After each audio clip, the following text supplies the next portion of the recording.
Hey everybody, welcome to Gimme A Song. I'm your host, Jeff Phipps. This is the show where I ask my friends to come on and to give me a song.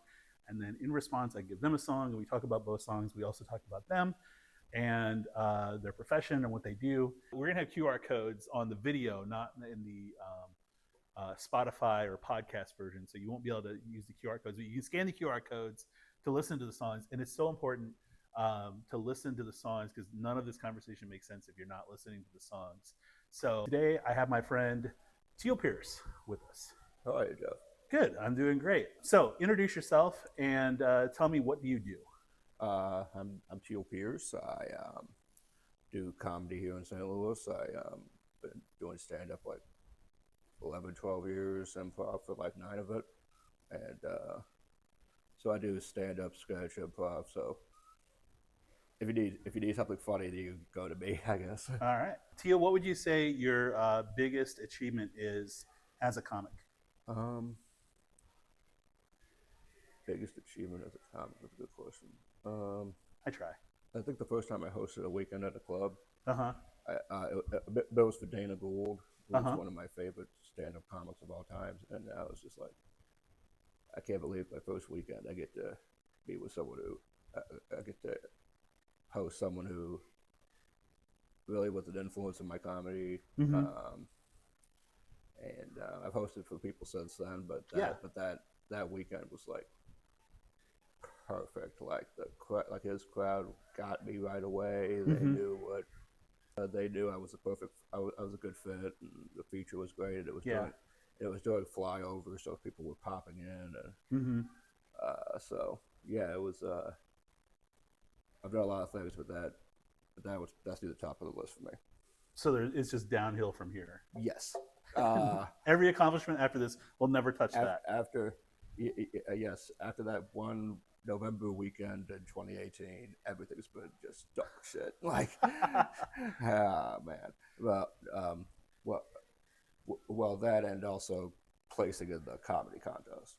Like, okay, that was big because I would get into contests and never make it past the first round ever. And then I got to a point after the pandemic where it's like, you know what?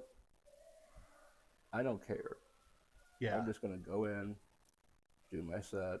If I move on, great. If not, hey, I got a video out of it. Yeah. And the minute I stopped caring, I started moving on. Yeah. I'm like, okay, now I have to care now because there are judges and people and bookers watching. I'm like, now I have to actually. You have to actually try. But you were trying. I was trying anyway. Yeah. But you know it. You know what I mean. I have been in the competition, and we've talked about the competition a lot on this podcast. So actually, well, last week, and I don't know when any of these are coming out. Right. We had Jack Wright on, who had won this year's funniest comic. And actually, today we're in Helium, so we're in the main room. We're in a back corner trying to film. Hopefully, it'll be a little quiet. Some people were running around talking kind of loud earlier, but I think you might be able to hear them now. I don't know. But just to give you normally we're in people's houses. We're recording at Helium today, so we're going to see how this goes. Yeah. This might be the first and last time I ever record at Helium. I want to go back. Let's start with Dana Gould because I want to do that. So your first week hosting. I remember my first week hosting here. I've hosted a couple times, nothing major. And I hosted for Calvin Evans, who's a very funny Chicago comic. And he gave me some advice. Did Dana give you any advice that like stuck with you or anything like that? Yeah, he basically said like, you know, he said it sounds trite, but like be yourself. Be yourself, whatever that is. Whatever shows you best. Be that, because even if people might not get it right away, they'll eventually get like, okay, that is you. Right? Yeah. And also gave me the advice like, which is something I've had bookers tell me too. Let people know who you are within like the first 30 seconds of your set. Like, and that was when I started doing the I'm autistic, which was smarter than you. Then people were like, okay, that's who he is. Like, he distilled everything about him in one sentence. So. But you're not defined by one sentence, though. Oh no! I hope not. I'm Tiel, and I'm autistic, and this is it. This is the only box I can live in. Yeah, you're not. Yeah. All kidding aside, you don't just do that. I don't just do that, but no. And also, it's funny. Like I was, you know, the typical host questions like, what credits do you want me to bring Yeah. up? And especially with someone like Dana Gould who's done like everything. Yeah. Like writer on The Simpsons. You can just comic. go up there and just start. Wikipedia. Yeah. But it's like, Tiel, it truly does not matter how you bring me up. Yeah. Because if they're here already, they know. Yeah, that's true. and Especially for somebody like Dana Gould. You know, Yeah. certain people, like, we do get a lot of people who come in out of town and they don't have like a lot of credit. So they do need to be billed in a certain way or certain fashion. But Dana Gould is earned his name Yeah. and earned the reputation. So it's like, if you're here, 90% of you are here to see him specifically, and then maybe 10% of you like, oh, it's date night, let's go to the comedy club. Exactly. You know, and then so I really want to one day just introduce somebody. It's like, this person needs no introduction and walk off stage. You know, we always talk about that, but it's like, I really want to see that, you know, or do that. That would be the dream. Yeah. And then just walk off, and then whoever was not billed comes out and just see what happens, you know. Like, oh, you know, you thought you were getting Dave Chappelle and here's Bill Burr or something, you know. And it's like, wait, what? Whoa. No, that's crazy, you know, that kind of thing. Because that's how people would react, you know. And they wouldn't have their phones because Chappelle took them, you know. Yeah, it's like, where are the yonders? Right, yeah, where's the pouches? Talking about initial advice, Calvin, watch my set, which is nice when the headliner watches your set and to give you feedback. Was just like, get into, so I do a lot of Native American humor. You're aware, but I'm telling people who don't know. Right. A lot of Native American humor being 37% Native American and not the half I originally thought. Anyway, he was just like, get into that as quickly as possible, like you said, because if you're going to lean on that heavy, then you've really got to do that. You know, set it up right away. Set it up right away. So talking about the competition, getting back to that, because that was the second accomplishment. Speaking of second, this year you were second, correct? I was. Yeah, which is a nice little change, a chunk of change. It is. Yeah, and then the club recognizes you with, you know, features and stuff like that. Yeah, it's a lot of fun. I've been second before. 2 years ago, I was second. Yeah. That was a lot of fun because it was one of those nights where it's just like, you could tell who was placing. Like, people who ended up placing because, you know, that was Will O'Donnell's champion, like when he won, like, right? So it was like me, it was like Will O'Donnell first, me second, Scott, James third. Yeah. And it was one of those nights where it's just like, oh, it's ours. We clearly had the best sets. Yeah. This year was different because not only did the three people who placed have great sets, so it's like JB was third, he second, Jack first, but everybody killed. Yeah. Everybody. To the point where it was just like, oh, it could be any one of us. Yeah. And those are some of the better ones to have, actually, because because it's just like, even if you may not place, you'll be like, I had a great set in front of huge bookers, and the club knows my name even if I don't place because everybody at the club saw me that night. So it's been interesting, and so I've been competing since 2000. So this was my fifth one, and I've made the semis a couple times, and most of the time I get bounced in the first round because I don't bring enough people or whatever, or I'm not funny enough. I don't know. Could be a little column A, a little column B. I'd like to think personally I just didn't bring enough people. That's what I'm going to tell myself to reassure myself that I'm on the right path. But anyway, it's interesting when you see people who make the finals and then you never see or hear from them again. And it's like, yeah, that made sense. Like, I don't know how you got here. You know, there's one comic who we won't talk about, and I use the word comic loosely because they love taking memes off the internet and just repeating them on stage. And then when they didn't make the final three, immediately went on Facebook and blamed everybody but themselves. And you know who I'm talking about. And I'm not like trying to be this person. The point is that this person hasn't been back since, and it's just kind of like, well, that makes sense, you know, like you shouldn't have been there in the first place, you know. But most of the time this city gets it right. So the city of St. Louis, usually that top six are usually your best six comics in the city. Pretty consistently. It was especially true. It was especially true like this year, because this year the lineup was. It was the first time I've been doing the contest as like the Helium Open here, and I haven't gone bar a lot. I've seen a lot of the finals. Yeah. And this year was one of the few where it's like, oh, I know everybody on the lineup. Yeah. Like, and they all earn this. Like, they're all very funny. Like, well, that, and they put in the work. You know, they're going to the open mics, they're doing shows, they're getting booked on shows. You know, like they're making a name for themselves, and they're putting in the work and time where it makes sense that they're at the finals of this. And you know, like you said, I don't know if I agree with you that anybody could have won it, but you know, I think the top three was right, and that maybe not necessarily order, and that's no slight against Jack, but I'm just because you know, you and I are close friends. I would love for you to win, but you know, we can't all get what we want. You know? I know. We get what we need, right? Yeah, if you try sometimes. If you try, yeah. I think if we say any more lyrics of that, we'll get demonetized. Yeah. So anyway. Sorry, Mick and Keith. Continue. Yes. Thank you for permission to continue. When I was a teacher, and every once in a while, a student would give me permission to continue in my own classroom, and nothing set me off quicker than that. And nobody realized what they had done until afterwards. It was like, go ahead, you can go ahead and teach. And then I was just like, oh, I just want to blow a gasket right now, you know. And it's like, I'm going to try everything to not just snap and throw you through the ceiling, you know. So it's funny when you said continue, and I was like, no, it's fine. It just like, it just brought all of that back. Brought memories back. Sorry. It traumatized the PTSD I have from teaching. It was just like, I felt like I was right back in the trenches. It's like, no, X squared, not X. Because as a math teacher, ladies and gentlemen, yeah, I was, and computer science. Oh, so yeah, math teacher, that's got to be like the worst, especially like in high school. So a math teacher at a performing arts school. Okay. So like, they already don't want to. So like, kids who go to a performing arts school usually go on to be artists. Right. A lot of them do. Not all of them do, but a lot of them do. Or while they're in high school, that is literally all they're focused on.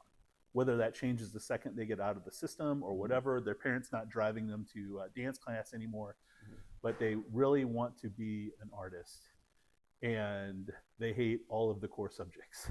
But the one they hate the most is mathematics. So it was fun times for Mr. Phipps, and it's just like.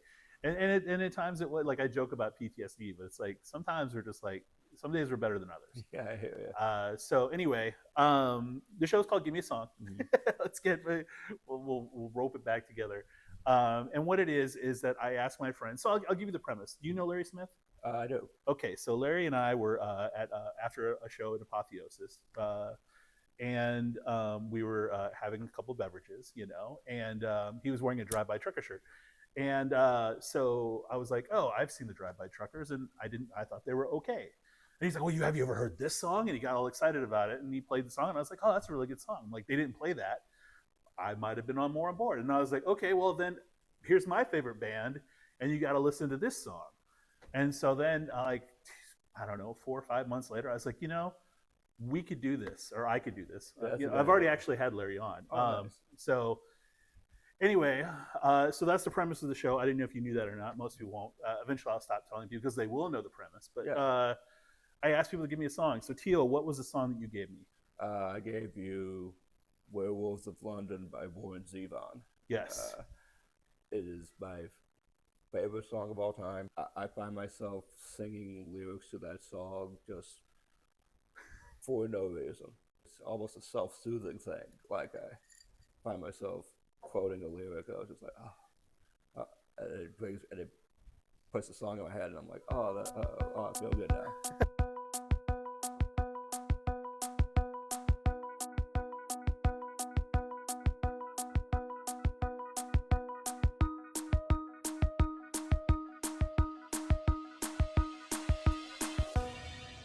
And out of all the songs, it's interesting that it's that one, but it got me in a style of music that I wouldn't have otherwise, I don't think. Okay. So before Werewolves of London, what were you listening to? I listened to mostly rap and 90s alternative.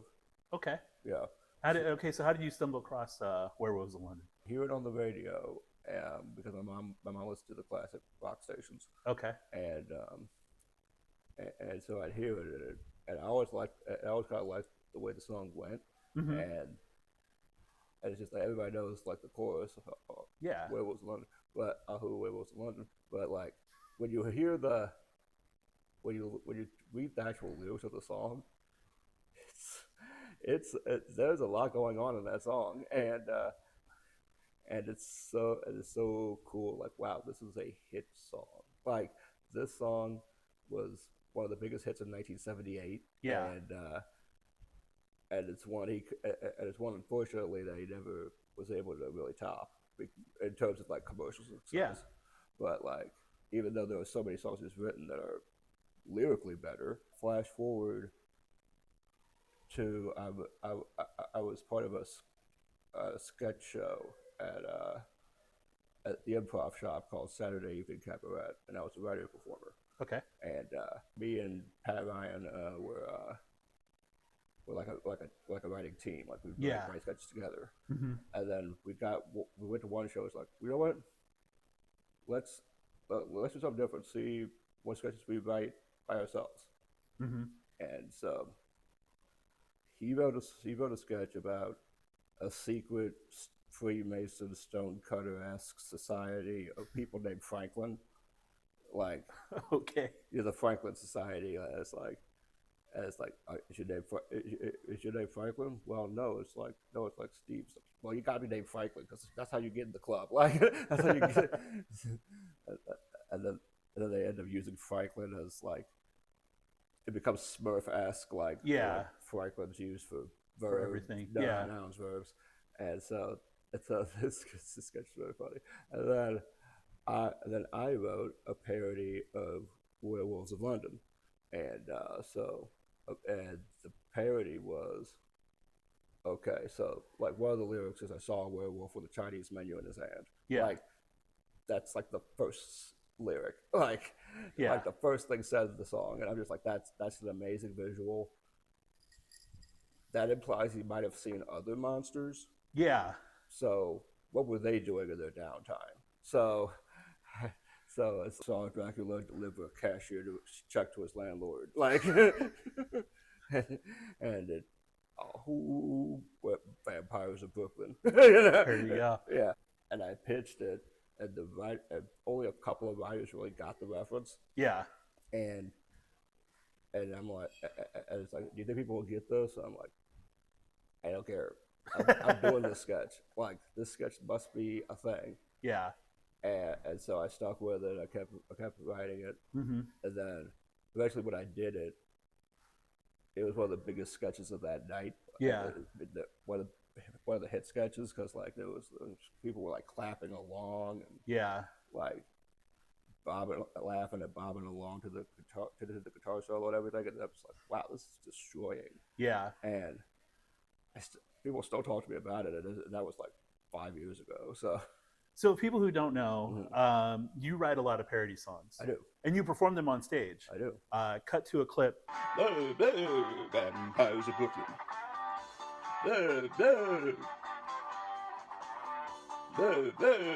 Vampires of Brooklyn. Was this the first parody song you wrote? Yes. Okay, and so it was just like a monster. It just went over like gangbusters. Gangbusters. That's great. You talk about the first lyric of Werewolves of London. And so, of course, I knew Werewolves of London. I can't tell you the first time I heard it, but it's been in the background of my existence my entire life. You know, and I think at some point everyone knows the words to Werewolves of London. Like, you don't pick them up immediately, but you just kind of pick them up over time. Do you think it's a metaphor? Like, are the werewolves like a metaphor for something else? Or do you think the song is just like nonsensical and it's just these werewolves just everywhere in London? Like, you know, wreaking havoc. Yeah, just wreaking havoc, or like at the bar getting a drink, or, you know, getting ready to order Chinese food. Which one do you? Where are you at with this? I'm thinking it might be a little column A, a little column B. Yeah. I feel like it's one of those songs where it's just like it's open to interpretation. Yeah. And I ended up looking it up, and then I found out that like near the end when they sing like, I saw Lon Chaney doing Werewolves of London. Yeah. And that doing the Werewolves of London, like that part was like him thinking about like, oh, dance songs are popular. Like, like the so it's an actual dance song, like and it might be like it could be a dance song. It could be like a horror song. It could be like it could be just pure. It could be pure nonsense. It could be. It's a song that can be interpreted in many ways, and it's pretty absolutely. Cool. It's an infinitely better version of Monster Mash. Very much so. Yes, yes. You can play it, but it holds up year round though. It's not like something you have to like. You don't just roll out Werewolves of London in October. Oh yeah. You know, it's like no, I could listen to it tomorrow. You can listen to it any time. And it just hits more at Halloween. But it does. It certainly does. It got its own movie. American Werewolves of London. I love this song so much. I love the lyrics of it, and I knew the lyrics before. And one of the things I ask people to do is like really listen to it. And so like I've been really listening to it, and just the visuals. You can picture everything. His hair was perfect. Yeah. And you just and I want to meet his tailor, like just this nicely dressed werewolf. And so then you're like, is he's wearing a suit? Is he got the fur coming out? That's probably my favorite line in the song, because like that's probably the coolest line in the song, because like basically the narrator is saying, "Stay away from them. Yes. Rip your lungs out, Jim." Yeah. And Jim is just like, "Huh? Well, I like to meet his tailor." Yeah. Right. And I'm just like, how much shit has Jim seen that he can see a werewolf in a suit and just be like, "Oh, that's a nice suit." Yeah. It's not like I need to run. I've never given this phrase a second of thought. But if we're gonna go down this road, let's go down it. It's like, it's like, oh yeah, him. Oh yeah, he'll kill you. Yeah, yeah. God, look at that. That's a nice. Those cufflinks are nice. Yeah, like it's a pinstripe suit, right? Pinstripe suit, yeah. It's got to be. It has to be. It has to be like almost like a 40s or 50s pinstripe suit. That's always how I pictured it. Yeah. And so maybe I'm wrong, but that's in my mind. It's just like a black suit with like really nice pinstripes. Yeah. Like almost like a zoot suit. Yeah, and like that. Yeah, that's like my favorite line in the song, because it's just like. Yeah.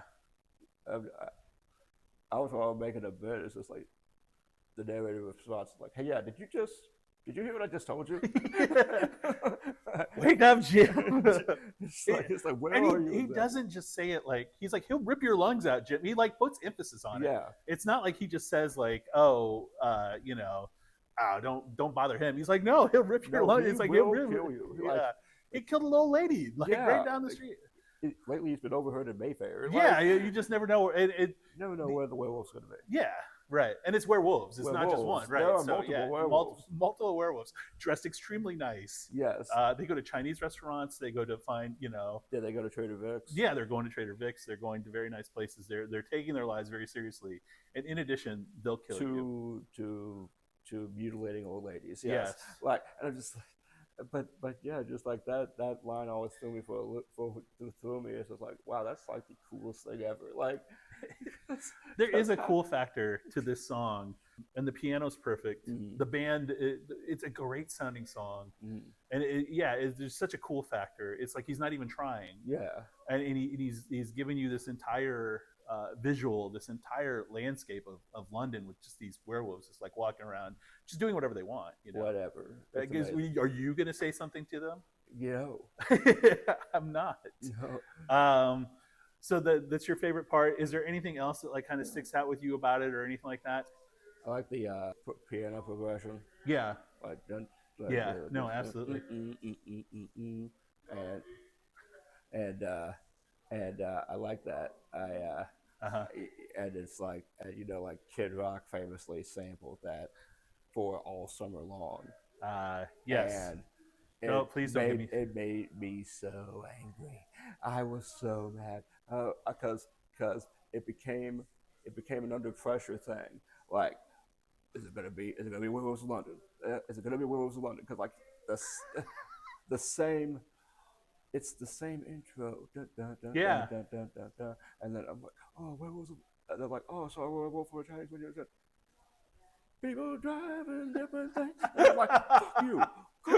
yourself. I get so mad when that happens because I genuinely think Werewolves of London is about to start, and I'm like, oh, this is what people in the early '90s were doing with Ice Ice Baby. Yes. Like, Right. Yeah, they were like, yeah, no, absolutely. I hate Kid Rock. Let's just get this out here. If I meet Kid Rock, I'm sorry. I'll apologize to you and act like I like you. I don't think I'm ever going to get there. I will not. But I will never. I can forgive Kid Rock for being a phony. Yes. Because he grew up upper middle class. Yes, he was. And now he parades himself that he, is trailer trash. Like he's dirt poor, yeah. No. Yeah. Well, he doesn't, but he's trailer trash, not dirt poor. Yeah. He's like, like a fat trailer. Yeah, it's like trailer trash chic. Yeah. I'm wearing a fur coat and I'm, the sunglasses and shorts. Yeah. Just I can forgive that. Most of it, not all of it. Yeah. I can't forgive him for this, and I can't forgive him. And I know you'll know this better than I do. He did it to a Metallica song too. Yeah. And what was the Metallica song that he? Maybe we won't know. It's fine. But yeah, but he did it twice. Yeah. It wasn't. You couldn't have stopped because you made the hit, and then you did it again because you had success off the first one. Right. And you shouldn't have done it to start with. Yeah. And nobody walked in to say you're literally pissing on Warren's grave. Yeah. Because somebody should have stepped in and said, "Hey, you're pissing on Warren's grave. Please don't do this. Yes, do not. Yeah. Please don't turn this into your trailer trash summer hit of the hit of the summer." Yeah. And I'm also angry that he rhymed things with things. That pisses me off too. Like, dude, it's one thing to take a cool intricately written song. Yes. But to then write some of the laziest lyrics. Well, Kid Rock isn't going to be known for being the Jay-Z of rock rap. No, or the Kendrick Lamar or anyone else. Yeah, but it's just like, what the da sounded better than this. Like. That wasn't his first album. It was the second, but it wasn't terrible. Yeah. The first, the rock rap first Kid. The one that made him successful. Yeah. Enough Kid Rock talk. Because it's ruining our impression of Werewolves of London. Yes, which is my favorite. It's your favorite song of all time. My favorite song of all time. It is my walk-up song. Yeah. I don't have a walk-up song. I don't think. I don't know. I've been using a lot of Run the Jewels. That's Run cool. the Jewels. So I like to use that. But then people are like, "What is going on?" Because it's just, it's space rap. Yeah. There's no other way to describe it. LP is he loves Blade Runner and he loves 80s science fiction, and that's his production style. Anyway, awesome. Do you know everything about everything. You're a very smart person. Like you said, you're autistic. You're smarter than us. Yes. Do you know who did the rhythm section of Werewolves of London? The rhythm section? Yes. So the rhythm section is your drummer and your bass player. Do you know who those two people are? I know the lead guitarist is Waddy Wachtel. Yes.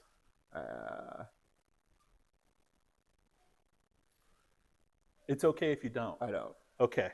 So here, give me a song. You give me a song, and then I give you one in response. Okay. What was the song that I gave you? The Chain by Fleetwood Mac. Now, who is the rhythm section in Werewolves of London? Mick Fleetwood.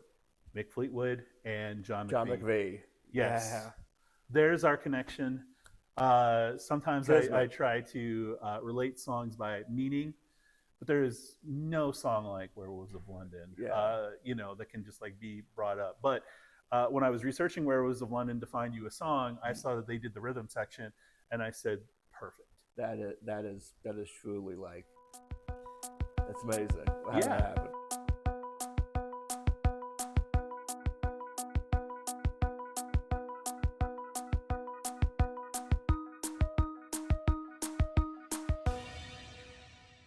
So there you go. Let's talk about you said you were familiar with the song, The Chain. What do you think of The Chain? I love The Chain. It is, again, a song I used to listen to all the time. Damn your love, damn your lies. Yeah, and it's just it's a song. It's obviously a song about Stevie Nicks and Lindsey Buckingham breaking up.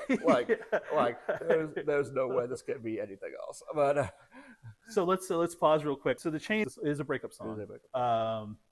What are some parts that stick out to you about it? What are some lyrics? So you said "Damn Your Love, Damn Your Lies." What else? That was very evocative. Yeah. Running in the Shadows. Running in the Shadows. Yeah. That was cool. That and then it's like, and I think the beginning of the chorus is cool. Yeah. Because like, you know, love me now, never love me again. Or never love me again. And then it's like and then on top of it, he's like, you said you would never break the chain. Yeah. So I was reading the history of this song, and it was like they all contributed to it. Yeah. And so they made this awesome sounding song. Cobbled together. Right. Yeah. From different parts of different songs. Like they had scraps and they put it all together into this. But in the meantime, Stevie Nicks is in the corner just like doing this. Yeah. Not telling anybody what's going on. And then it's like, oh, here's a song I wrote, you know, and it just turns out to be like one of the most vicious, you know, breakup songs. And then she makes him sing it, on top of everything else. Yeah, there was a lot of that in Rumors. Yeah, like that whole album was just Stevie Nicks going, hey, sing this song about how much I hate you. Right. It's like they always say, if you put infinite monkeys in an infinite room, you'll get Shakespeare. Right. However, if you put Fleetwood Mac into a recording studio with infinite cocaine, you get one of the greatest albums. You get Rumors, one of the greatest albums ever written, ever created. And you break them up. Yeah. What's funny about Fleetwood Mac is so that they were a blues band, right? And they weren't. They didn't sound like what they do now. Yeah, nothing like that. And then rock. And then you know, they run into Lindsey Buckingham, and Nicks, but they only wanted him. Yeah. And then he was like, "Oh no, bring my girlfriend with us. She can sing and she's great." Mm-hmm. And then like, they're like, "Okay." It all goes to hell in a handbasket. Yeah, they make great music, but then like they hate each other. Yeah, it's like and then like to the point of I think the band's done because Christy McVie has passed, and I think they said that they were done, but like she got mad at him over like smirking on stage. Yeah, like. How angry are you? That, like he's so, just like smiling. You take it as a smirk, and you're like, I can't do this anymore. Yeah, and you're passing up untold millions, you know, for the original lineup of Fleetwood Mac versus the lineup that they had before, you know, the eventual end. Right. Because they had Mike Cameron from the Heartbreakers, of Tom Petty and the Heartbreakers, and then I don't remember who the other person was. In the band, Peter Green. Yeah, okay, and it took two people to replace Lindsey Buckingham. Yeah, because that's how amazing Lindsey Buckingham is. Yeah. Is that your favorite member of Fleetwood Mac, or are you a Stevie Nicks person? I'm a Stevie Nicks person. It's like, but Go Your Own Way is my favorite Fleetwood Mac song. Okay, I was going to ask you that, so thank you for covering that. Yeah, because like that was the song that got me into Fleetwood Mac originally. Yeah, and they was like, oh, this Lindsey Buckingham guy is cool. Like he's a great guitar player, a great singer. And then heard Landslide. I'm like, nope, I like her better. I like her more. I like her. Like she's amazing. Like. I always make fun of Stevie Nicks to my fiance who likes Stevie Nicks, not because it's Stevie Nicks, but just. Or not because she likes Stevie Nicks. It's just, she's just like this weird gypsy that you cannot understand. Very mystical, it's almost like every time it's like she's surrounded by like an aura. Mm-hmm. Like very few people have like a, you know, like seemingly like an aura. I know it's like the clothes, the flowy clothes and stuff like that, but it seems like there's like an extra bubble around her, which is kind of like, you know, it's like witchcraft or something. Like I don't believe in witchcraft, but I believe Stevie Nicks believes in witchcraft, and it kind of gives her something, you know. Yeah, there's something there, there's something there. But man, she was mad in this song, and there's a clip. I don't know if you watch like a lot of live concert performances or anything like that. There's one from like 92 or 96 where they're singing it together and they're yelling at each other. Yeah, like they're just like literally like looking you know at each other. Looking at each other but yelling the entire time. It's just funny that, you know, it's like she wrote this song, she did this to him.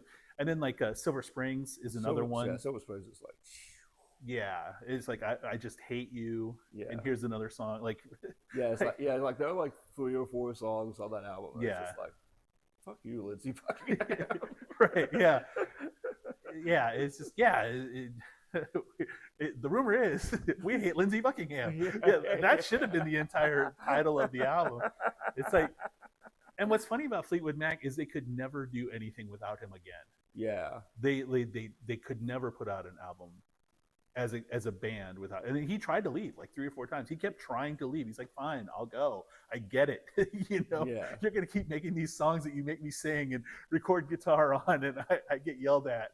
You know, I'm tired of being your punching bag. And then, you know, album time comes around, and here he is again. Like one of the songs from '80s, one of the '80s albums was a solo album, and he just like brought them in. He's like, fine, you can be on this album. We'll call it Fleetwood Mac, and go make tens of millions of dollars more.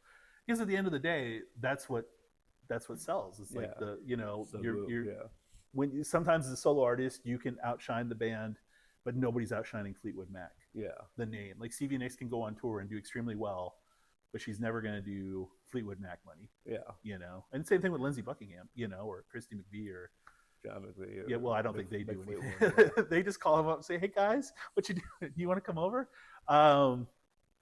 Where would you rate the Chain as like on your list of Fleetwood Mac songs? I would say, Go Your Own Way, number 1, Landslide, number 2, Rhiannon, The Chain, and Songbird. Okay. And I would go like Tusk. And I'm a big fan. Like I said, Lindsey Buckingham is like my favorite member. So it's like whenever he did anything, and then like a lot of the '80s ones, which are just like slipping my brain right now, Big Love. That's always been like one of my favorite. So when I was young and they had MTV, I saw that one.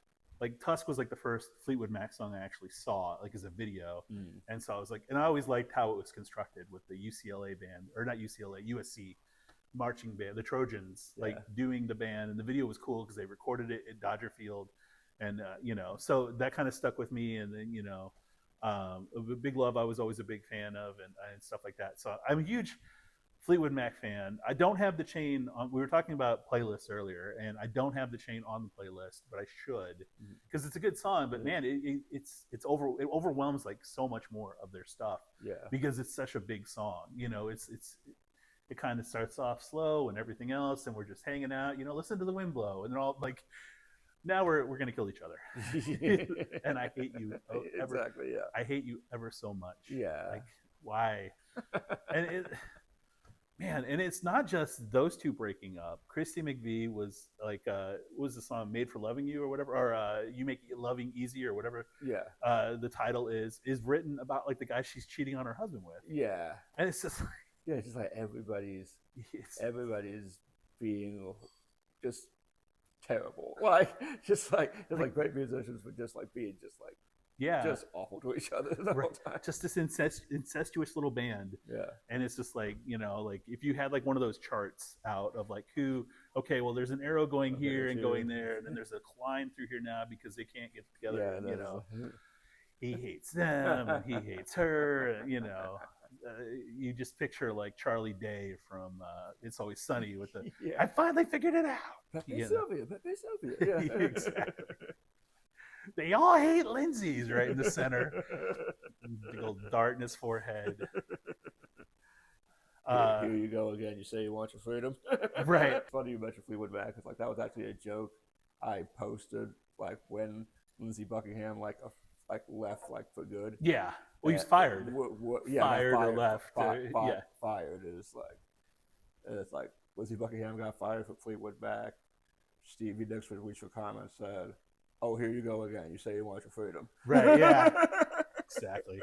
Tiel, what is your final thought on Werewolves of London and The Chain?